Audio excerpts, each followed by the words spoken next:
So నేనైతే disappoint అయ్యాననే చెప్పాలి. So movie చూశాక. అండ్ హ్యాపీ దసరా అందరికీ.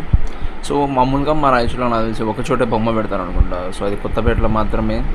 సో బొమ్మ పెట్టి ప్రతిరోజు పూజలు చేసి 10 రోజుల తర్వాత బొమ్మని ఇలా ఊరేగిస్తూ ప్రతి ఒక్క స్ట్రీట్కి తీసుకెళ్ళి అంటే అమ్మవారిని చూపిస్తూ సో అలా చేస్తారనమాట. సో అక్కడ ఇలాంటి ప్రదర్శనలు చాలా పీస్ని ఇచ్చాయన్నమాట. చాలా బాగున్నాయి యాక్చువల్గా చూడడానికి కూడా.